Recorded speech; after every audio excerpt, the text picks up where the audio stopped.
संचालन के नियमों के तहत कई प्रावधानों में संशोधन किए हैं और वो नए प्रावधान क्या हैं उन पर मैं आपसे बात करूंगा। Haryana has amended several provisions under its rules of procedure and conduct of business in the legislative assembly of the states.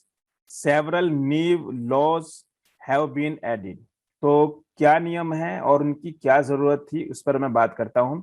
तो सदन की प्रत्येक बैठक के दौरान कम से कम 2 मंत्रियों की उपस्थिति अनिवार्य है, बहुत इंपॉर्टेंट है, जो कि कुछ ध्यानाकर्षण प्रस्तावों या सदन के अन्य कार्यों पर चर्चा के दौरान कभी कभी नहीं रखी जाती थी। तो during every sitting of house presence of at least 2 ministers of is must which was not maintained at times during discussions on certain calling attention motions और other business of the house. तो पहला जो रूल इसमें है कि 2 मंत्रियों की उपस्थिति अनिवार्य है। अगला क्या अमेंडमेंट हुआ है, तो सदस्यों के विरोध में सदन में दस्तावेज की फाड़ नहीं होगी। ऐसे कई उदाहरण हैं जहां विपक्षी बेंच पर बैठे सदस्यों ने विरोध के निशान के रूप में सदन में दस्तावेजों की प्रतियां फाड़ी हैं। The members shall not tier of documents in the house of protest. There had been instances where members occupying opposition benches had torn copies of document in the house as a mark of protest. तो आप अब दस्तावेज की कॉपियां नहीं फाड़ सकते हैं। तीसरा जो इसमें अमेंडमेंट किया गया है, एक पूरक प्रश्न को अध्यक्ष द्वारा गलत ठहराया जाएगा यदि द स्पीकर शैल अलाउ या the supplementary questions shall be held out of order by speaker.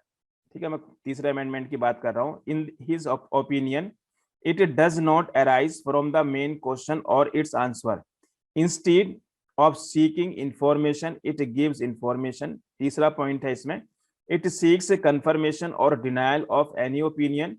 Fourth point है, it infringes any of rule regarding question.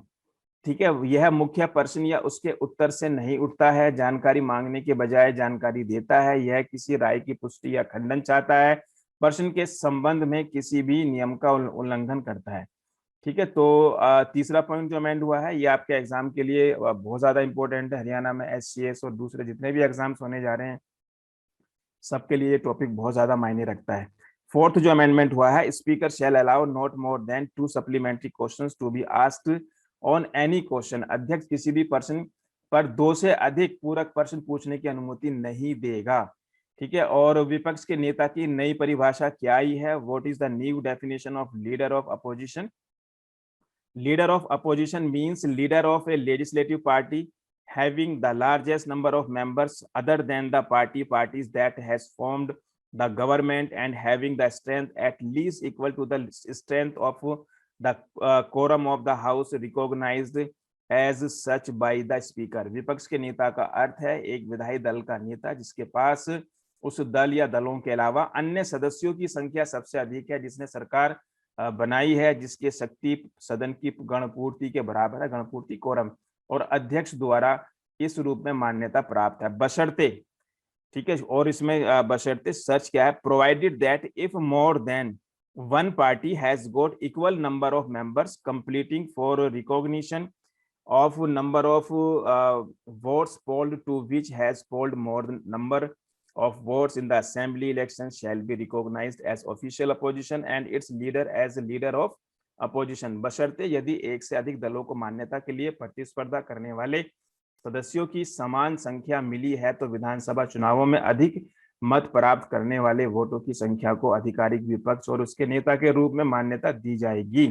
ठीक है, और सेकंड पॉइंट है इसमें, परंतु provided further that if the total number of votes polled to both the groups equal then the office of leader of opposition shall be held alternatively and order in which they will hold office shall be decided by draw of lots। परंतु यह है एक और, यदि दोनों समूहों के डाले गए मतों की कुल संख्या समान है, ठीक है समान है, तो विपक्ष के नेता का कार्यालय वैकल्पिक रूप से अल्टरनेटिवली आयोजित किया जाएगा, जिस क्रम में वे पद धारण करेंगे उसका निर्णय लॉटरी द्वारा किया जाएगा। ठीक है, तो ये कुछ पॉइंट्स हैं जो आपके एग्जाम के लिए बहुत ज्यादा इंपॉर्टेंट है कि हरियाणा ने राज्य की विधानसभा की प्रक्रिया और कार्य संचालन के नियमों में क्या संशोधन किए हैं। तो इसको आप